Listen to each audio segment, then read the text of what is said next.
Walang duda na halos kasing sikat na ng sport ng boxing ang mixed martial arts dito sa Pilipinas at malaking dahilan dyan ay ang patuloy na paghahari ng ilan nating kababayan na MMA stars. Isa na dyan ang unstoppable force mula sa Team Lakay, si Edward Polayang na may hawak na ngayon ng One Lightweight World Championship belt at recently siya din ang nanalo bilang One Championship Fighter of the Year sa taong 2016. Makasama natin sa studio si The Landslide, Edward Polayang, at ang coach niya, si Coach Mark Sangyao, ang founder ng Team Lakay. Coach Mark, Ed, maraming salamat. Welcome down to Manila. I know you're always in Baguio at welcome to the Score. Salamat sa pagdalo ninyo. First of all, Happy New Year. I know magandang New Year ninyo kasi maganda yung Pasko ninyo.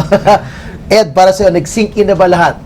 After mo manalo against Aoki, naging Fighter of the Year, kamusta ang pakiramdam na nag-sync in na ba yung reality kumbaga? Oo, halos palagi kapag naglalakad ka na sa Baguio, palaging marami nang nakakilala sa'yo. Nakilala ka na. Nice. So, alam mo yun, yung pagiging champion is really a big challenge para sa akin kasi hindi lang yung karangalan kundi yung responsibility mo bilang isang responsible citizen na ng isang community.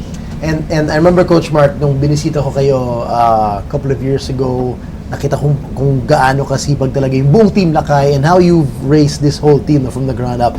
Anong pakiramdam na may naibungan na kayong isang world champion kaya ni Ed ngayon? At sabi nga niya, proud na proud pati yung mga taga Baguio. May sense of pride na sila na meron silang world champion athlete. Siyempre masayang masaya at dagdag pa ito na motivation para sa mga kasama niyang atleta ngayon. Correct. Dumami na, tsaka yung nadoble yung sipag nila para mag-ensayo pa at may nakikita nila na patutunguhan sila para pagdating ng araw. Okay, rewind tayo ng konti. Balikan natin yung laban nyo kay Aoki. Unang-una, Ed, paano mo siya inisip muna? Kasi Asian legend, grabing champion, worldwide na siya lumaban, maraming natatakot sa kanya. Ikaw ba natakot sa kanya? Baka mabalian ka din sa laban. Oh, well, syempre, kailangan ako mismo maniwala ko sa sarili ko na kaya ko siya. Okay. Mentally. So, dito nagsimula? Mentally. And, of course, palagi kong iniisip na pareho naman kaming dalawa yung mata, dalawa din yung mata ko. So, dalawa yung kamay niya, dalawa din yung kamay ko. Okay. So, wala namang kwan eh. Kung may advantage man is because siguro dahil may malaking experience si Shinya. Kapag pinag-uusapan talaga natin sa mixed martial arts, si Shinya talagang kilala siya dito sa Asia. So mentally, naghanda ako and then physically, yung training namin, nag-set kami ng magandang game plan na nababagay para sa kanya. And syempre, above all, yung faith ko kay God na palagi akong maasa doon sa grace na ibibigay niya para may strengthen ako doon sa laban.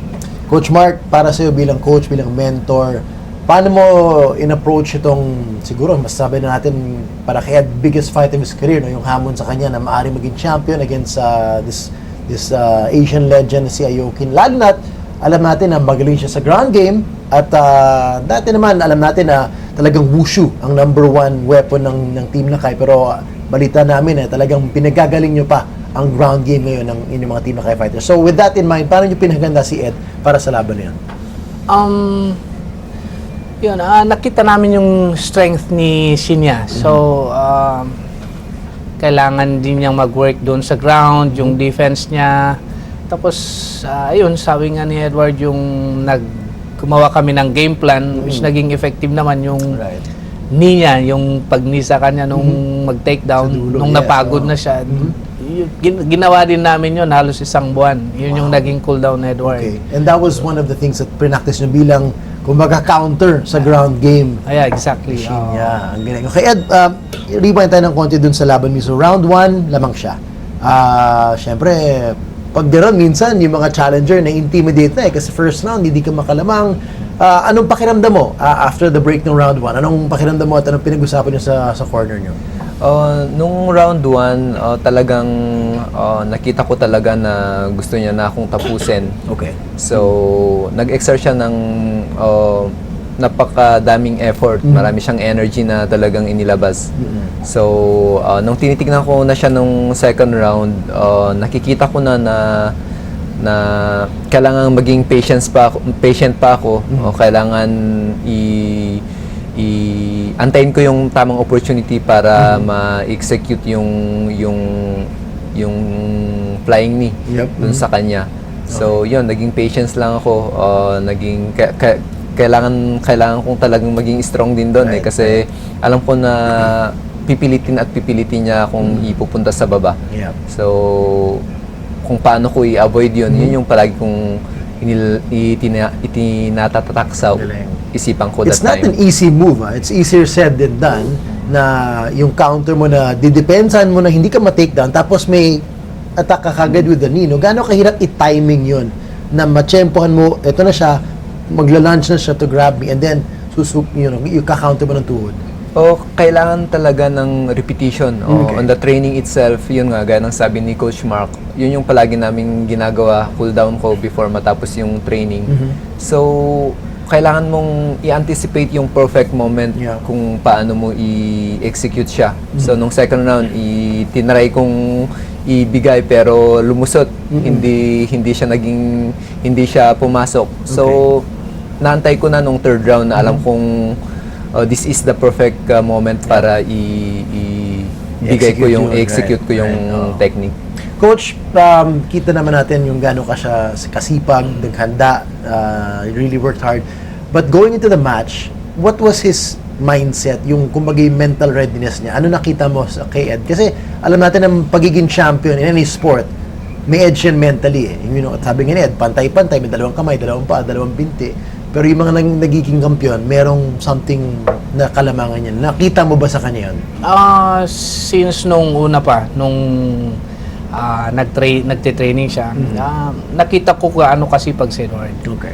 Hanggang sa kanila siya yung may pinakamalakas ng mind, tapos yung mental toughness niya. So, nakikita, he deserves talaga.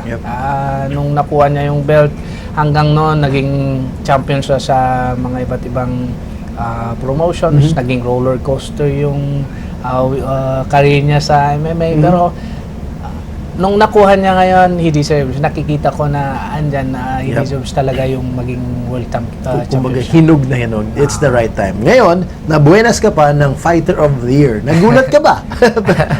Inasahan niyo ba to na sa dami-daming magagaling na fighters na had great fights in 2016, anong naging reaction mo na napili kang Fighter of the Year? Sobrang saya. Yung, alam mo yun, yung gaya nga ng sabi mo sa napakaraming division ng One Championship at saka sa napakaraming fighter, napalad tayo na napangarangalan bilang Fighter of the Year. So, I'm so happy na alam mo yun, in the perfect time, ibibigay ng Panginoon yung ganitong title sa'yo. So, yun, wala akong masabi kundi I'm so happy doon sa karangalan na ibinigay ng One Championship. Coach, para sa inyo, para sa Team Lakay, what kind of kumbaga pag-level up sa respeto at hanga sa buong team at organization ang meron kang fighter na natamo niya itong championship, the Fighter of the Year? How does it help encourage, inspire, motivate the other members and the future members of Team Lakay para sa iyo? Lalong na-inspire at na-motivate yung mga kasama ni Edward sa gym. Nung nakuha nila, halos napatalon nga lahat daw sila kasi nanonood sa gym nung naglalaro. Then, napansin ko na nadoble pa yung mga sipag nila. And dumami pa yung mga interesado na maging athlete na. So lalo talagang nafe-feel nyo na yung vibes sa Baguio umaangat yung temperatura, ika nga. Malamig doon pero pinapainit nyo na ang MMA fever sa Baguio. Alright, now the better news, so may good news of course in December, good news now, meron ka ng susunod na fight, Ed, na na-announce na ng One sa'yo. Anong sabi nila?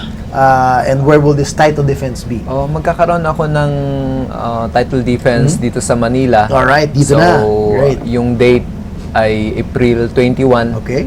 So, yun ay magandang opportunity na naman o pagkakataon para maipakita sa mga kababayan natin yung sport na kung saan tayo nag-champion. Yun, at panibagong hamon na naman yun para sa paghahanda and mentally as well because iba yung pressures of being the defending champion and defending it at home. Diba? So, para sa'yo, Coach Mark, anong sa tingin, although wala pa opponent, pero paano nyo itatahak yung preparations na yun, 4 months away, how will you prepare Ed for another step in his career? Ika nga. I-treat lang ito, dapat na i-treat namin and then treat ni Edward na ito yung pinaka-importante na parte ng career niya So, ulit. no time to relax, ika nga, no time to step back. Every time na lalaban siya, kailangan treat niya yun yung pinaka-importante Right, na right, time ng kanyang career. Yun nga, mahirap mag-champion, mas mahirap mag-defend. Exactly. Mas mahirap i-defend ang championship. So, And that's the kailangan next naming paghandaan talaga. Right. And that's the next big challenge, and we will all wait to witness the hard work that will be put in, at to be entertained and to cheer for you na mapanatili mo tong belt. So first, again, congratulations. Maraming salamat. Champion fighter, the champion coach, fighter of the year. Isang karangalan na bumisita kayo ulit sa The Score. So congrats and good luck sa sunod na laban. Thank you. Salamat. Maraming salamat din Thank you. sa- Thank you. Hi guys, keep watching The Score for the latest sports updates and don't forget to subscribe to the ABS-CBN Sports in Action YouTube channel.